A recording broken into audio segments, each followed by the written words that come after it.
Hello everyone, তোমরা সকলে কেমন আছো? আশা করি তোমরা সকলে খুব খুব খুব ভালো আছো। গৌরব সিনেতে তোমাদের সকলকে স্বাগত। আমার ভিডিওটা করার একটা মাত্র উদ্দেশ্য হচ্ছে, যেহেতু বেশিরভাগ ফ্যামিলি মানে এমনকি আমিও হচ্ছে মিডিল ফ্যামিলি থেকে বিলং করি, তো আমাদের ডেলিকার খাওয়া দাওয়া রুটিনে আমরা কোনো দামি দামি মাছ প্রত্যেকদিন অ্যাড করতে পারি না। তো কম দামি মাছ দিয়ে আমরা কীভাবে সুন্দর একটা রেসিপি ট্রাই করতে পারি সেটা তোমাদের সঙ্গে শেয়ার করবো। আর ভিডিওটা ভালো লাগলে অবশ্যই চ্যানেলটাকে সাবস্ক্রাইব করে রাখবে, পাশে থেকে বেল আইকনটা প্রেস করে রাখবে। তো চলো ভিডিওটা শুরু করা যায়। একটু ভিডিওটা দিতে একটু লেট হচ্ছে, কারণ আমার পুজোর মধ্যে আমার মেয়ে ঠান্ডা লেগেছিল কালী পুজোর মধ্যে, তো সেই কারণে ভিডিওটা লেট করে দিচ্ছি। চলো ভিডিওটা শুরু করা যাক। বেশ খানিকটা ধনেপাতা আর কয়েকটা গোটা কাঁচা লঙ্কা নিয়ে নিয়েছি। আর এখানে পেঁয়াজ আর রসুনটা আমি মাছের ওজন অনুযায়ী নিয়েছি। টোটাল 3টে গোটা পেঁয়াজ টুকরো করে কেটে দিয়েছি, আর একটা গোটা রসুন ছাড়িয়ে দিয়েছি। আর এখানে আমার রুই মাছটা টোটাল 700 গ্রাম মাছ আছে। আর দেখতেই পেলে কেমন মোটা মোটা মানে পিস করেছি আর কি, এরকম একটু মোটা মোটা পিসই করতে হবে। দেন মাছটাকে ভালো করে ধুয়ে একটু ফ্রিজে সেট হতে দিয়েছিলাম আমি, নয়তো কি মাছটা ভাজার পরে একটু ভেঙে ভেঙে যেতে পারে, যেহেতু একটু টক দই দেবো তো ইউজ করবো, তো সেই কারণে ফ্রিজে সেট হতে দিয়েছিলাম। তারপর মাছটাকে সুন্দর করে নুন আর হলুদ দিয়ে মাখিয়ে নিয়ে এখানে মাছটাকে ভাজতে দিয়ে দিয়েছি। আর ভাবছি যে এদিকে মশলাটা তৈরি করে নিই। তো মশলা তৈরি করতে আমাদের এখানে লাগছে জিরে গুঁড়ো, ধনের গুঁড়ো, চিনি, পরিমাণ মতন চিনি দেবে, তারপরে খানিকটা নুন, আর লাগছে কাশ্মীরি লঙ্কার গুঁড়ো। এখানে কোনো আলাদা করে লঙ্কা দেওয়ার, কোনো এক্সট্রা লঙ্কার গুঁড়ো দেওয়ার কোনো প্রয়োজন নেই, যেহেতু কাঁচা লঙ্কা আগে আমি দেখিয়ে দিয়েছি। আর এই কাশ্মীরি লঙ্কার গুঁড়ো দেওয়ার কারণ হচ্ছে মেনলি হচ্ছে রঙের জন্য।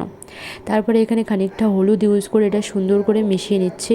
আর এখানে আমি 1 গ্লাস মতন টক দই ইউজ করেছি, আর চিনিটা দিয়েছিলাম এই টক দইটাকে ব্যালেন্স করার জন্য চিনিটা দিয়েছিলাম।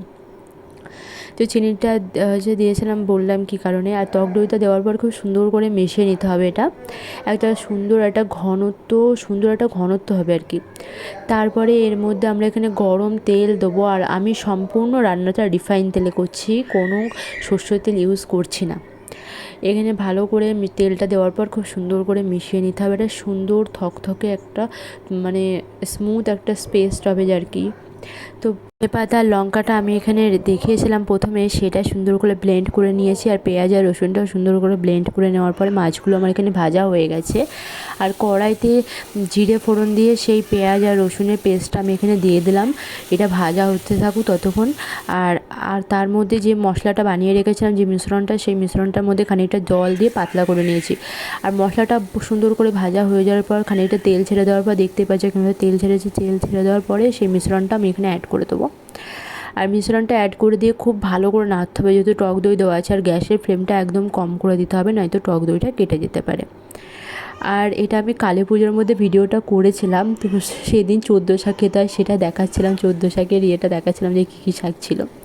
মশলাটা সুন্দর করে কষানো হয়ে গেছে, আর কী সুন্দর রঙটা ছেড়েছে বুঝতেই পারছেন। আমার কথা বলতে গিয়ে এখনই জিভে জল চলে আসছে। আর ওদিকে আমার মেয়ে রীতিমতন কান্না করছে, ওর ঠাম্মা দাদুর কাছে আছে, আমি ভয়েস দিচ্ছি, তো ভয়েসে সেটা রেকর্ড হয়ে যাবে।